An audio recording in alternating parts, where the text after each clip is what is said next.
Nous revoilà, mes chers amis, pour notre 11e leçon. N'est-ce pas que ça passe quand même assez vite?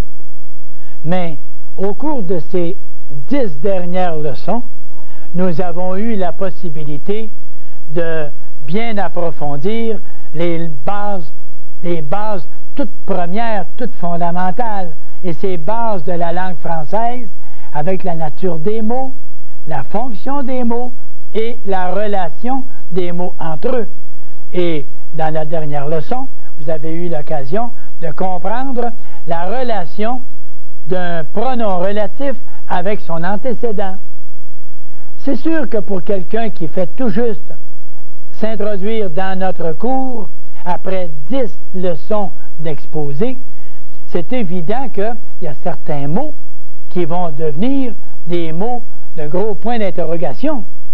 Ils vont vous poser des problèmes.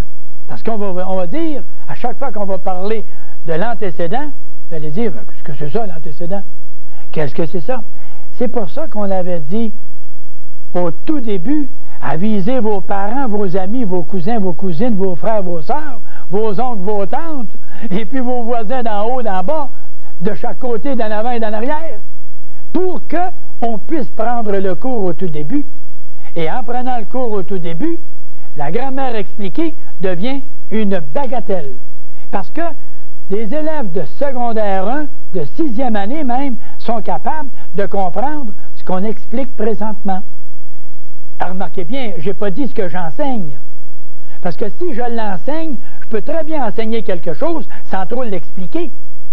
Mais si je l'explique, quelqu'un de 6e année est capable de comprendre ça.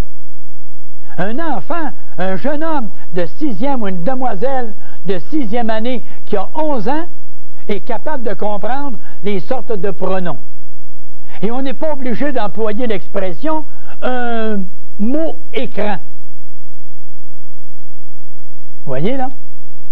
Une petite coche là, hein, que je lance là. Je lance une petite flèche. On emploie le mot écran parce qu'on croit que l'enfant, l'étudiant de 6e année, n'est pas capable de comprendre ce que c'est qu'un pronom qui est entre le sujet et le verbe. Je chante, je le chante, ce morceau-là. Ce chant-là, moi, je le chante bien. Je, sujet, pronom personnel, chante, le verbe. Le mot « le », qu'est-ce qu'il fait là? Un mot écran. Un mot écran. Pourquoi pas? Pour écran, il fait un écran entre le sujet et le verbe. C'est très clair. Mais quand je dis « je le chante », ce chant-là, moi, le, ben je sais que le sujet, celui qui fait l'action de chanter, c'est « je », et le, c'est quoi? C'est le chant. Le chant. La chanson, là. La chanson, je la chante. Donc, le mot « la » est un pronom qui remplace le nom « chanson ». Le chant, je le chante. Le est un pronom qui remplace le mot « chant ». C'est tout simplement ça.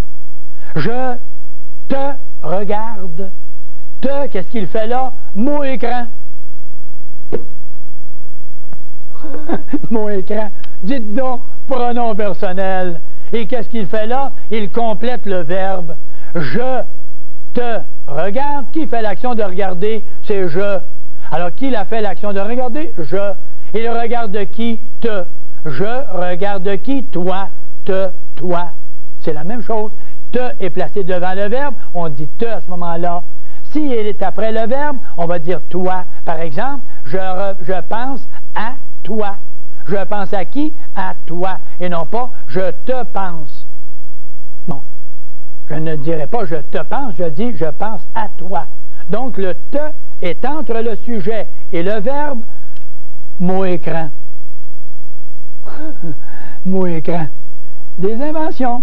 On a inventé des mots parce qu'on avait l'impression que l'individu n'était pas assez intelligent pour comprendre. Expliquons-le simplement et tout le monde va comprendre ça. Alors, on passe tout de suite à notre leçon de grammaire expliquée la grammaire expliquée va être vraiment expliquée aujourd'hui, parce que ce que vous voyez à l'écran, c'est tout ce que j'explique présentement, je l'ai rédigé dans cette grammaire-là. Et je l'ai rédigé en racontant, en expliquant le français, et non pas en énonçant des ensembles de règles. Alors, vous voulez suivre avec nous? Allez simplement, je vous le dis juste pour la journée, allez simplement à la librairie de votre région et allez demander la grammaire expliquée par Marcel Poirier des éditions Beauchemin. Tout simplement.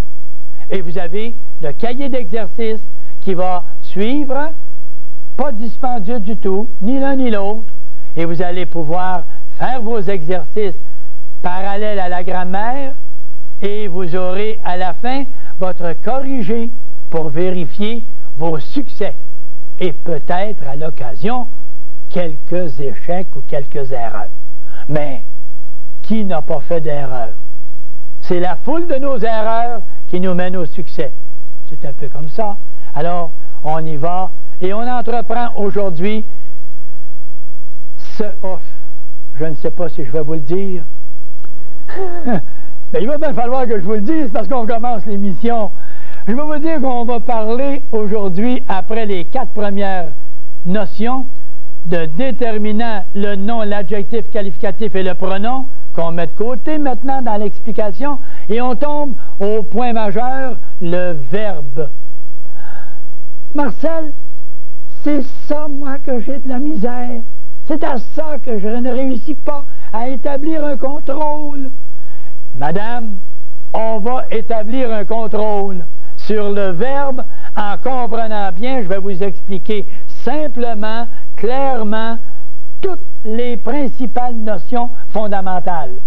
Et vous allez voir qu'à mesure que les cours vont se succéder, vous allez comprendre, vous allez maîtriser votre matière et vous allez être capable de l'écrire correctement. Et vous tous, que vous soyez des jeunes, des adultes ou des élèves ou des étudiants, peu importe, qui allez au primaire, au secondaire, au cégep, à l'université, ou des analphabètes fonctionnels qui suivent le cours, à tous, je vous dis, il faut faire un certain effort. Et ça, moi, ça me rappelle, quand j'étais plus jeune, j'avais entendu quelqu'un qui nous avait parlé de ceci. Regardez bien, je vais vous montrer qu'est-ce qui s'était passé. Qu'est-ce qui s'était passé? L'individu était à ce moment-là dans la rue et il avait affaire à quelqu'un qui était avec lui. Le type, sans le vouloir, échappe une feuille de papier qui valait 1 $ ou 2 $, en tout cas, mettons-y le 2 $ puisque c'est un 2 que j'ai ici. Il échappe le 2 $ et il rencontre quelqu'un et il dit à l'autre ici, il dit, « Veux-tu me ramasser mon 2 $ s'il te plaît? » Hey, trop paresseux pour se pencher. Il voulait que l'autre le ramasse. Ça, c'est ce qu'on appelle ne pas vouloir faire son effort personnel. Le 2 $, on le ramasse, on se penche, regardez, à l'âge que j'ai, tout plein de vigueur, regardez qu'est-ce que je fais. Je me plie les genoux et j'y vais graduellement et je viens chercher le 2 $. Je n'attends pas que quelqu'un passe et qu'on lui dise « Veux-tu ramasser mon 2 $? Merci beaucoup, je le mets dans ma poche. » Ça, c'est ce qu'on appelle le summum de la paresse. Moi, je me dis, le français, c'est sûr que ce n'est pas toujours facile. Non, ce n'est pas toujours facile et ce qu'on va voir aujourd'hui n'est pas toujours très facile. Mais je crois que je vais faire un effort considérable pour que ce soit le plus simple possible et le plus clair possible. Et là, après ça, on se donnera la main puis on se dira « Chapeau! Félicitations Marcel! » Puis moi, je vous dirai « Félicitations Louise! Félicitations François! Pierre! Élodie! Jacqueline! » etc. Je vous saluerai tous puis je vous dirai « Chapeau! » devant votre effort que vous avez fourni.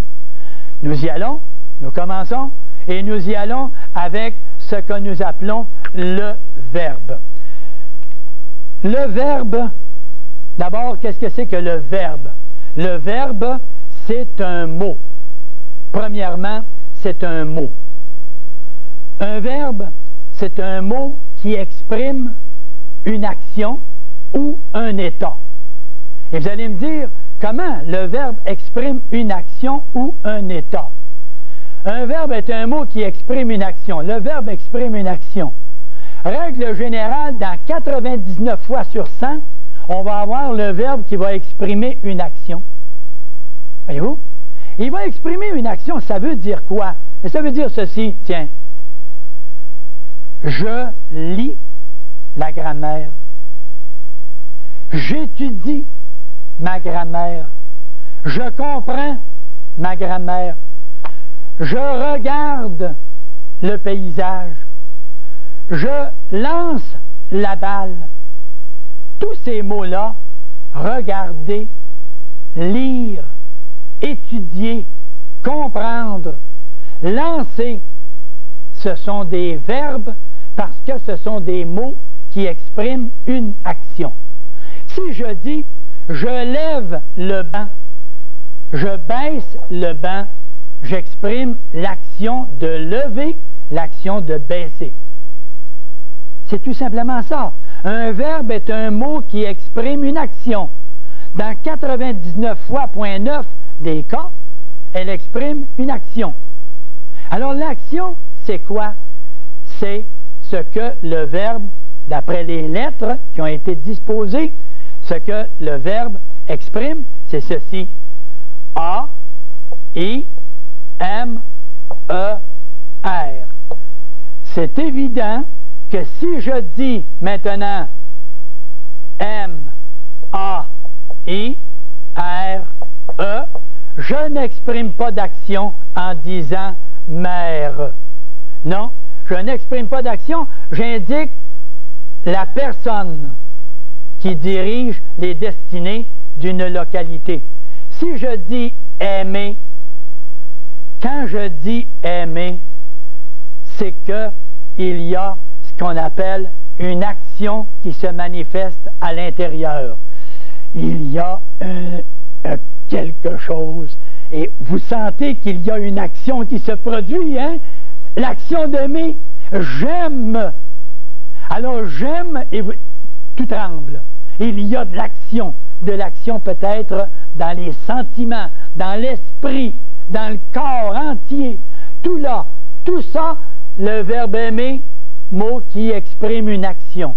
Et si je dis lire, bien c'est la même chose. La même chose, lire, bien je suis ici et qu'est-ce que je fais? Regardez-moi faire. Je fais l'action de lire quelque chose. Et lire quelque chose, c'est de découvrir les mots qui sont employés et qui expriment une idée. Alors, quand je fais l'action de lire, c'est que le mot lire est un verbe. Alors, tous les mots qui vont exprimer une action, ce sera ce qu'on appellera le verbe. Et le verbe sera un mot qui exprimera l'action, l'action de. Quelle action? L'action de lire, l'action d'écrire, l'action d'effacer, l'action de sauter, l'action de marcher, l'action de reculer, et etc. L'action de sauter, mais oui, l'action de plier, de baisser, etc. L'action de lever, de descendre. Le verbe va exprimer l'action, mais le verbe exprimera également un état. Le verbe va exprimer l'action dans 99,9% des cas et il exprimera l'état dans 0,1% des cas. Vous allez me dire, dis-moi pas, le verbe exprime presque toujours une action, mais pratiquement toujours. Parce que ici, celui qui exprime l'état, c'est le verbe être. Et est-ce que vous ne trouvez pas que c'est normal que le verbe être exprime un état? C'est-à-dire qu'il n'y a pas d'action qui se fait. Si je suis ici comme ceci, et vous me regardez, et je dis « je suis fatigué », si je dis « je suis fatigué », je ne fais pas l'action de fatiguer. Je suis dans un état de fatigue. Alors, je suis fatigué. Suis est le verbe être qui exprime un état de fatigue qui est manifesté. Ce qui veut dire que si je dis je suis fatigué, c'est que à plusieurs reprises, j'ai monté l'escalier, j'ai redescendu l'escalier, j'ai remonté, j'ai redescendu, je remonte, je redescends, et là j'arrive et je dis je suis fatigué. Oh, je suis fatigué. Je suis dans un état. Il n'y a pas d'action qui se fait quand je suis comme ça. L'action, je l'ai faite en montant, en descendant. Je l'ai faite à plusieurs reprises. Les actions ont un lieu. Je monte l'escalier, je descends l'escalier. L'action en montant, l'action en descendant. Et quand j'ai terminé, je suis fatigué. Je suis dans un état. Je me trouve épuisé. Je me trouve, ça veut dire quoi? Je suis. Alors, les verbes être, et pourquoi j'ai dit point 1? Parce que il y a le verbe être, mais il y a le verbe aussi paraître. Et le verbe paraître, le verbe sembler, devenir, NIR, et etc., paraître, sembler, demeurer, rester, devenir, tous ces verbes-là exprime ce qu'on appelle un état. À certains moments, dans d'autres cas, ça ne sera pas ça. Le verbe devenir, naturellement, il devient sérieux. Quand je dis « il devient sérieux », ça veut dire qu'il est sérieux dans la majorité des cas. Alors, s'il devient, ça veut dire ça, il est sérieux. Alors, c'est le verbe être qui exprime quoi? Qui exprime un état, une situation dans laquelle il est. C'est très important de bien saisir la distinction entre le verbe qui va exprimer l'action et le verbe qui va exprimer l'état. Parce qu'un peu plus loin, ne venez pas me dire, Marcel, moi je ne comprends plus rien. Je vais vous dire à ce moment-là, et qu'est-ce qui s'est passé pendant que j'expliquais ce que c'était qu'un verbe et comment reconnaître les verbes et les modes et tout ça? C'est qu'à ce moment-là, il y avait une compréhension et non pas une connaissance à acquérir. Il n'est pas question d'acquérir de connaissances, il est question simplement de comprendre qu'un verbe est un mot qui exprime une action dans la majorité des cas et à l'occasion va exprimer un état. Or, si le verbe exprime une action, qui va faire cette action-là? D'après vous autres, là, d'après vous, là, vous m'écoutez, là, puis vous êtes en train de me dire, le verbe exprime l'action. Est-ce que c'est le verbe qui fait l'action? Est-ce qu'un verbe, ça fait une action, ça? Je vais vous demander, moi, si le verbe courir, est-ce que ça fait une action, ça, le verbe courir? Le verbe courir, c'est un mot. Alors, un mot peut-il faire une action? Moi, je n'ai jamais vu le verbe courir partir, puis venir passer devant chez moi. Non, non, je n'ai jamais vu le verbe courir passer sur la rue Sorial, moi, pour venir me saluer en passant « Bonjour Marcel ». Jamais. Le verbe courir est un mot qui exprime une action, mais il y a quelqu'un qui fait l'action. Et ce quelqu'un, regardez-le, il y a un bandeau sur le front, et puis il s'en va, puis il court. Il court, le gars, mais puis il y va, puis il lâche pas, puis il passe devant chez moi, « Bonjour Marcel », et puis il y va. Qui fait l'action de courir? Un sujet. Le sujet, c'est quelqu'un, ça. Le sujet, c'est quelqu'un.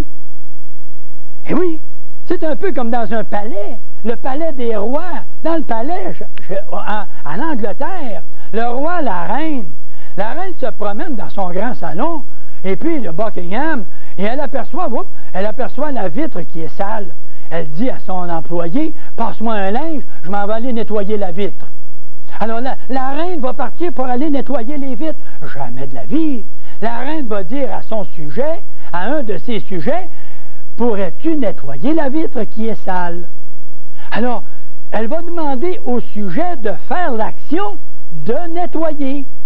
Donc, c'est le sujet qui va aller nettoyer la vitre, et non pas la reine dans son palais. La même chose dans une phrase. Dans une phrase, il y a un verbe. Et le verbe, c'est le mot principal, ça.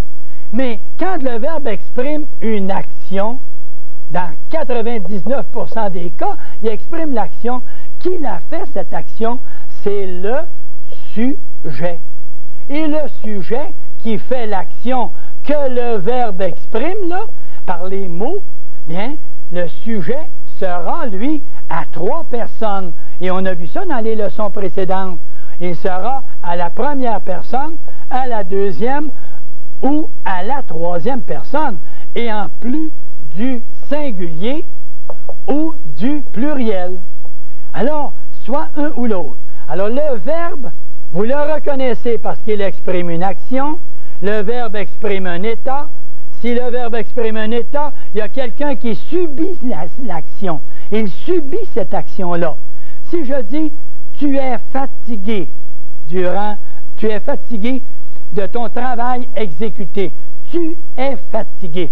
Est fatigué, c'est un état d'être. Et il y a quelqu'un qui subit cet état d'être fatigué, et c'est tu, toi, deuxième personne. Alors, il vous faut toujours bien fonctionner ainsi.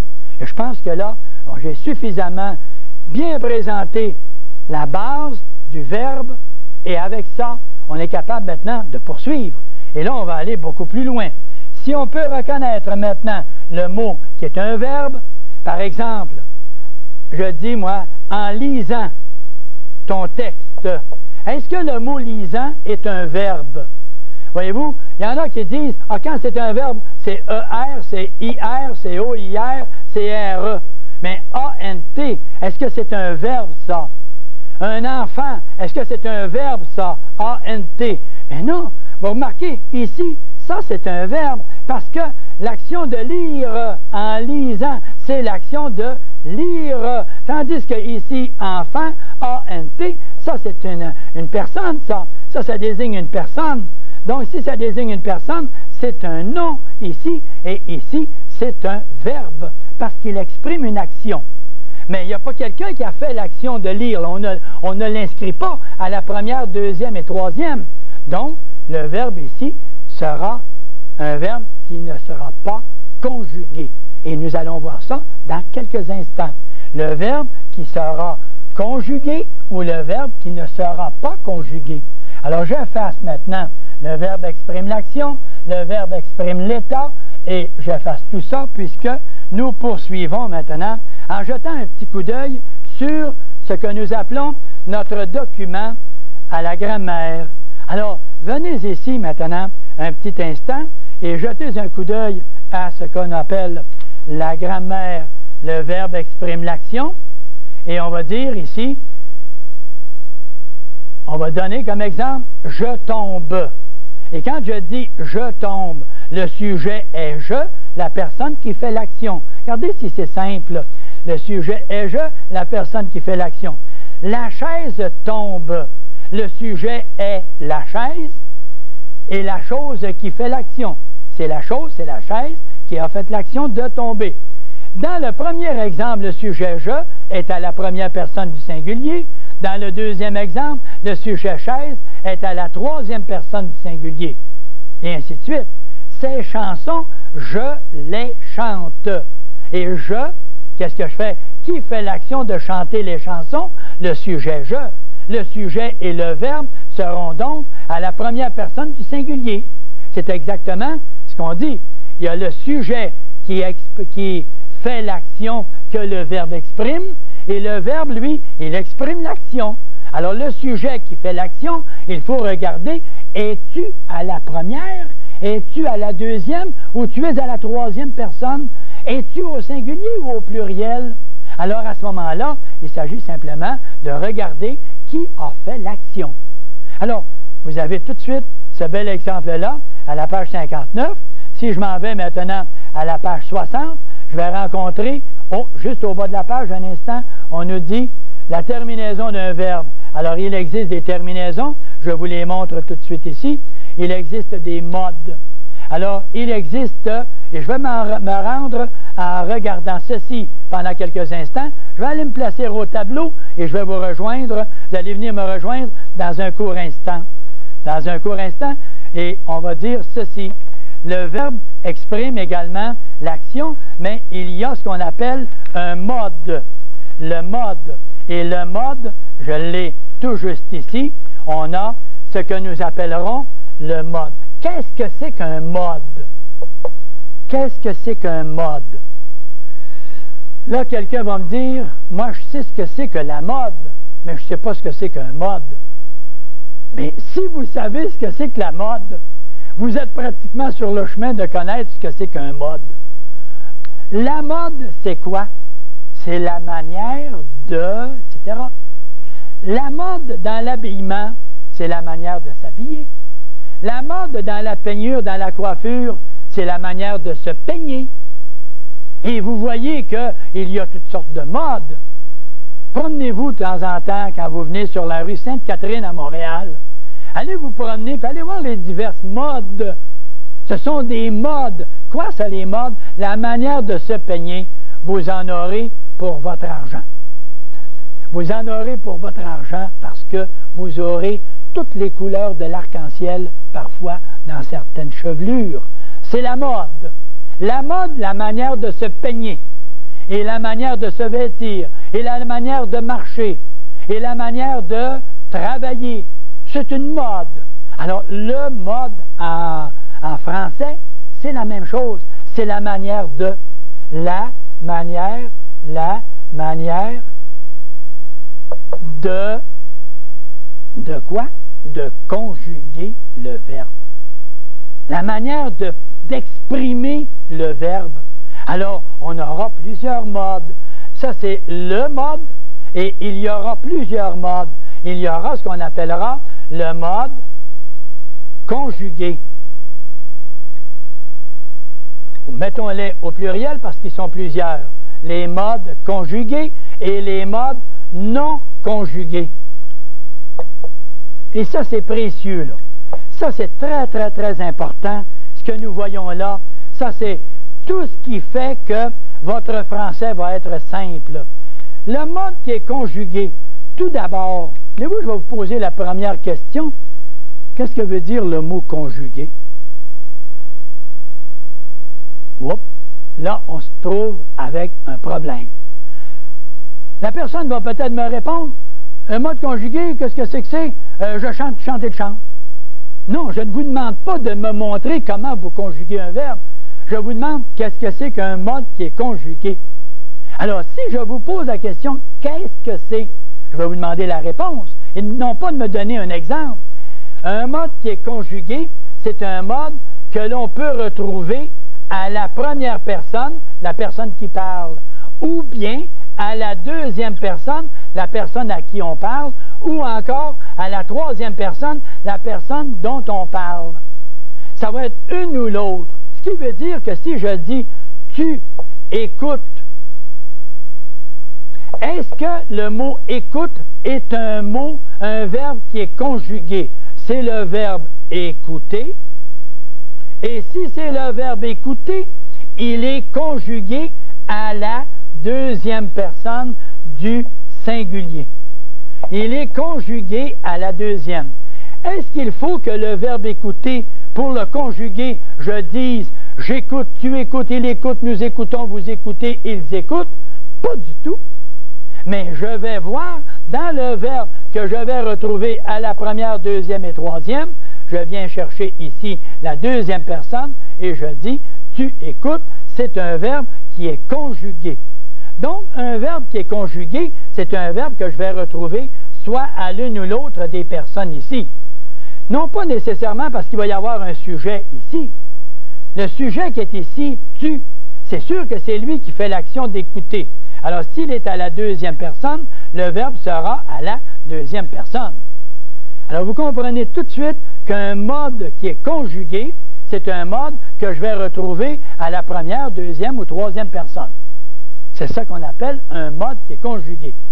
Pas parce qu'il y a un sujet en avant. Je vais vous donner un petit exemple. Je vais vous donner l'exemple suivant. Je vais vous dire, par exemple, ceci. Écoute,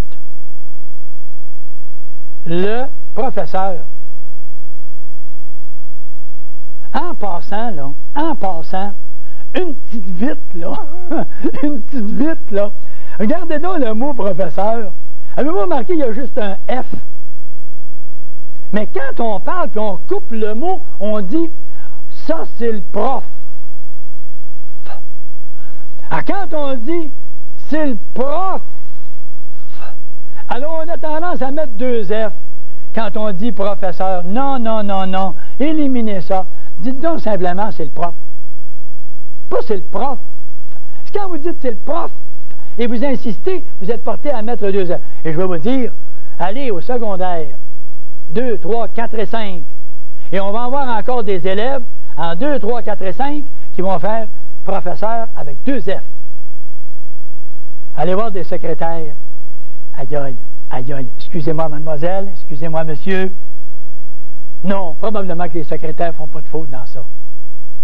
Mais je dois vous dire que j'en ai déjà vu. Écoute le professeur. Qui va faire l'action d'écouter? Et c'est qui ça? Il y a quelqu'un qui fait l'action d'écouter. C'est qui ça? C'est sous-entendu toi. Toi qui es sous-entendu. Et ça, c'est le sujet sous-entendu. Alors, s'il est sous-entendu, ça va être un verbe qui va être conjugué. Parce qu'il y a quelqu'un qui fait l'action d'écouter. Et c'est qui? C'est toi. Donc, on va dire écoute, T-E. Et ça, on va voir ça dans la prochaine leçon avec la conjugaison des verbes à l'indicatif ainsi que à l'impératif. Alors, les modes conjugués, on en a 4. Et je vais juste vous les nommer avant d'interrompre pour aller prendre un petit moment de repos. Les modes conjugués, on va aller les placer ici. On va dire le mode indicatif. Le mode conditionnel. Et le mode conditionnel a 2 N. Le mode impératif. Et le dernier, le mode subjonctif. Et après l'intermission, le petit exposé qu'on va faire, on va tout simplement aller voir qu'est-ce que signifient maintenant ces 4-là. Alors, on s'arrête un petit instant, on s'en va prendre un tout petit moment de répit et on va immédiatement regarder et on va aller voir qu'est-ce que c'est que ça voulait dire, ce que je vous avais donné comme expression. S'il y en a qui ont intention d'aller chercher un petit verre d'eau, là, c'est le temps. Faire passer les modes, hein, puis toute la théorie des verbes, là. Alors, c'est le temps, à ce moment-là, de venir et revenir après avoir pris votre bon verre d'eau pour avaler tout ça. Et on dit des fois, l'individu, vous savez, il parle français, mais des fois, quand il va aux États-Unis ou quand il rencontre des Anglais, il parle anglais comme une vache espagnole. Alors, quand on dit « il parle anglais comme une vache espagnole », c'est qu'on a entendu déjà cette expression-là, mais ce n'était pas l'expression « une vache espagnole ». Ce n'était pas ça. Au début, lorsqu'on était en France et en Espagne, il y avait ce qu'on appelle les deux côtés des Pyrénées. Les Pyrénées, ça, c'est ce que ça fait bien mal, ça. Non, non, non, non. Les Pyrénées, ce sont des montagnes. D'accord? On peut traverser les montagnes. D'un côté, on a la France, de l'autre côté, on a l'Espagne. Alors, quand on arrive et on a des Basques dans le pays d'Espagne et dans le pays de France, il y a ce qu'on appelle les Basques. B-A-S-Q-U-E-S. Et ça, c'est une catégorie de Français. Une catégorie de Français. Alors, ils ont leur parler bien différent des autres.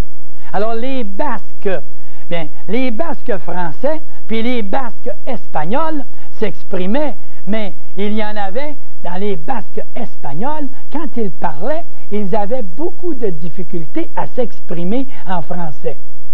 Les Basques français parlaient très bien, on les comprenait quand même s'ils avaient leur façon de s'exprimer un peu différente des Français parisiens.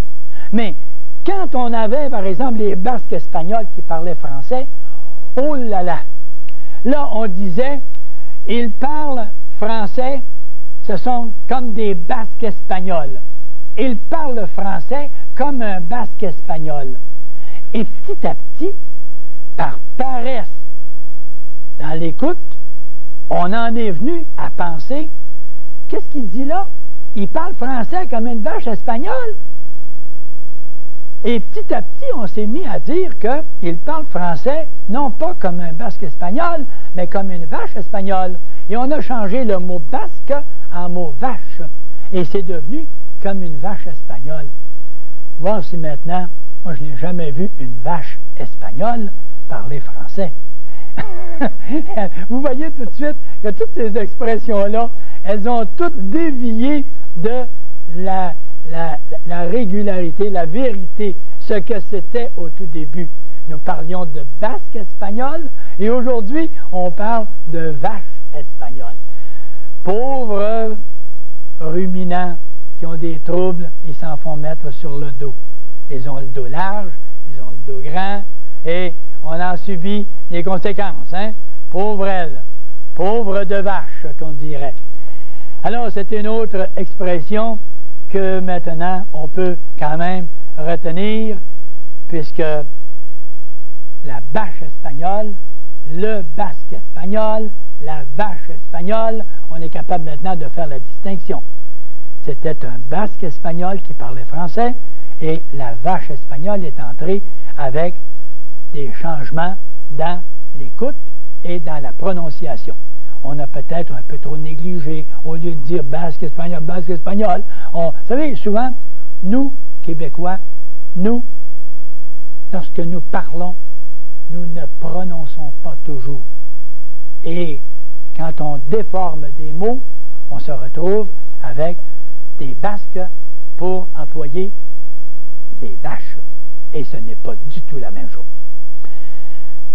Et voilà, on se retrouve maintenant à poursuivre notre explication, puisque dans notre explication, nous avons parlé du mode et nous avons nommé les modes que nous appelons le mode indicatif, le mode conditionnel, le mode impératif et le mode subjonctif. Alors, ces quatre modes-là, les modes conjugués, l'indicatif, conditionnel, impératif et subjonctif au bas de la page. Tout ça, je vous indique également, je vous explique également pourquoi nous l'appelons un mode indicatif. Parce qu'il indique qu'une action s'est faite ou se fera dans un temps passé ou dans un temps futur ou dans un temps présent. Alors, quand on dit « il se fait dans un temps passé », c'est un indicatif passé composé, au passé ou plus que parfait. Si c'est un futur, on va dire dans un futur simple ou futur antérieur. Alors, toutes ces façons de s'exprimer, indicatif, on indique. Conditionnel, il y a une condition. Il y a une condition. Est-ce que je vais vous donner la même condition que j'avais donnée à mes élèves un jour? J'avais compté, je vais vous compter ça parce que j'avais trouvé ça un petit peu méchant de leur part, mais par contre, on les comprend toujours, les jeunes, on leur pardonne facilement. J'étais un jour en train de donner mon cours de français dans un 3e étage, dans un collège. Et j'expliquais que le verbe pouvait avoir un mode conditionnel. Et j'étais comme ça, sur le bord de la fenêtre. J'avais monté sur la chaise et j'avais le pied comme ça sur le côté de la fenêtre et je regardais le bas. 3e étage, 2e étage, 1er étage, le sol. Et à un moment donné, je dis aux élèves ceci. Je leur ai dit, si j'avais un parachute, je sauterais. Je sauterais à condition que j'ai un parachute. Alors quand j'ai dit, si j'avais un parachute, je sauterais. Et les élèves se sont mis à crier dans la classe, « Envoie Marcel, saute, saute Marcel! » Imaginez-vous si c'était gentil, ça, ces pauvres élèves qui m'auraient perdu dans la brume ou qui m'auraient vu m'écraser au sol. Mais on riait quand même. C'est que je n'ai pas sauté, je n'étais pas assez fou pour ça. Attendez un petit peu, je me suis dit, non, vous ne m'aurez pas, mes amis. vous ne mourrez pas. Alors, ce que j'ai fait, j'ai dit, vous remarquez que je sauterais à une condition si j'avais un parachute. Mais comme je n'ai pas le parachute, je ne saute pas. Alors, le conditionnel, c'est un mode, une manière de dire. Mais remarquez tout de suite que quand on emploie le conditionnel, on emploie l'imparfait. L'imparfait avec si. Si j'avais, je sauterais. Si je voulais, je mangerais. Si je courais, je réussirais. Voyez-vous, si je courais à l'imparfait, parce que je ne dirais pas si je courrais, si je pouvais, je courrais 2 R, le 1000. Comprenez-vous? Le conditionnel, il y a une condition qui est préalable pour que nous puissions employer le conditionnel. Je serais capable de faire ce travail, moi, si on me le permettait. Voyez-vous? Si on me le permettait. Alors, tout ça pour dire que on apprenait autrefois, qu'est-ce que c'était l'expression? Si, avec l'imparfait, on obtient des raies, R-A-I-S, quelque chose comme ça. Si, avec l'imparfait, on obtient une raie, un rai, R-A-I-S. Si je voulais, je pourrais, conditionnel. Et quand on arrive avec le subjonctif, lui, il exprime une obligation. Il exprime une obligation, il exprime un sentiment. Il est juste au bas de la page, regardez. Le subjonctif exprime une obligation, un sentiment, une incertitude, un souhait, un désir, etc. Un but, etc. Un but encore. Alors, il faut que je travaille. Voyez-vous? Et c'est une obligation. Il faut que je travaille pour réussir. Et quand je dis il faut, c'est une obligation, que je travaille, subjonctif. Vous avez le mode subjonctif, vous avez le mode, remontons, impératif. L'impératif, on n'en a pas parlé. D'où vient ce mot impératif? Mais impératif, c'est le commandement, l'ordre. C'était l'empereur, c'est l'impératrice qui commandait à ses sujets. Alors l'impératrice, c'est un ordre. Et on va dire, écoute mes explications. Oh là là là là là là! Un ordre. Si on dit à l'enfant, va chercher le panier, va chercher un ordre, et ça c'est un impératif. Si je dis, salue tes amis quand tu les rencontres, salut, mais salut, ce n'est pas salut S-A-L-U-T, c'est salut, le verbe saluer, salut L-U-E, et on verra l'impératif dans la prochaine leçon avec tous les accords de l'impératif. Alors, vous voyez tout de suite que les modes conjugués, il y en a 4. Et ces 4 modes, il nous faut les connaître. Alors là, je vous demande, n'oubliez pas les modes de conjugués, indicatif, conditionnel, impératif et subjonctif. Voilà. Si maintenant nous allons aux modes qui ne sont pas conjugués, qu'est-ce que je vais faire à ce moment-là? Je vais vous montrer celle-là. Les modes qui ne sont pas conjugués. Alors, les modes qui ne sont pas conjugués, il y en a 2. Et les 2, l'infinitif et le participe. Voyez tout de suite qu'il est très, très important de bien comprendre là chacune de ces notions-là. Le mode infinitif. Qu'est-ce que c'est que l'infinitif? C'est un peu le nom du verbe, ça. Le nom du verbe. C'est une forme nominale. C'est par exemple, si je dis, moi, parler anglais n'est pas toujours facile. Si quelqu'un ne l'a pas appris, il va avoir de la difficulté à s'exprimer. Parler, c'est la forme nominale du verbe. C'est l'action de parler. Alors, le parler, L-E-R, c'est la forme nominale. C'est comme si on employait un nom pour dire l'action qui se produit. Alors, l'infinitif, la forme nominale du verbe, et on va les retrouver avec ER, IR, OIR, puis RE. Et là, je m'en vais au tableau pour passer pratiquement le reste du temps au tableau, puisqu'il y a des choses extrêmement importantes à dire. Le mode non conjugué, le mode qui est non conjugué sera l'infinitif et le mode participe. Le mode infinitif, ça c'est le nom du verbe, et le mode participe, c'est la participation qu'il y a eu à une action. Et c'est dans ce sens-là, j'élimine celui-ci maintenant pour me donner de la place parce que j'ai quelque chose de très important à dire actuellement.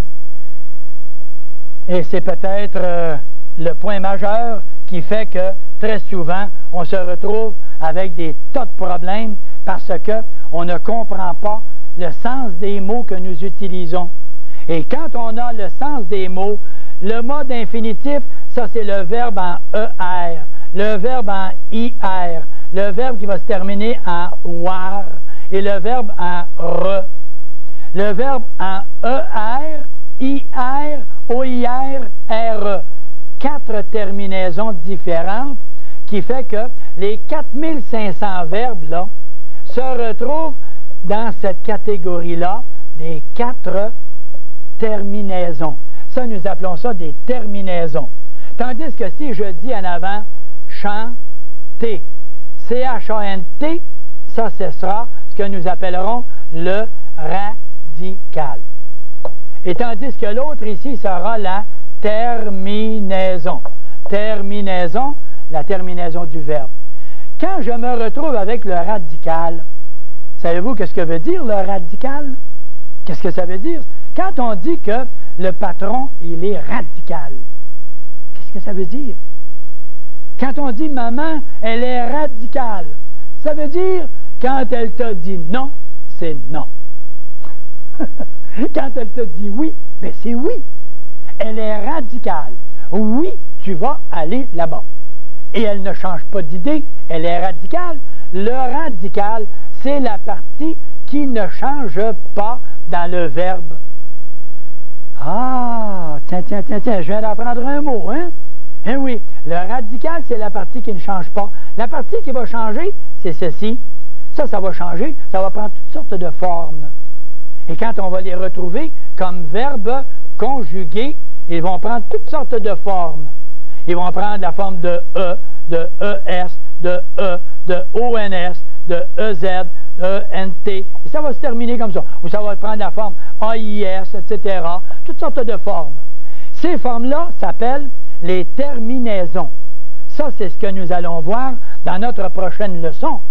Et c'est pour cela que je vous dis, si vous voulez réussir votre examen de fin de cours à la 40e émission, la leçon de la semaine prochaine, elle va être tellement importante que si vous la manquez, enregistrez-la, prenez-en note, demandez à quelqu'un de s'en occuper, ne la manquez pas, elle va vous aider peut-être dans 50% de votre écrit correct en français. Alors, le mode infinitif, le mode participe, c'est un mode infinitif. C'est le nom de l'action de chanter. L'action de chanter, c'est C-H-A-N-T-E-R. Comme ici, P-A-R-T-I-R. Ça, c'est le verbe partir. L'infinitif, c'est l'action de. Et c'est ça que ça veut dire.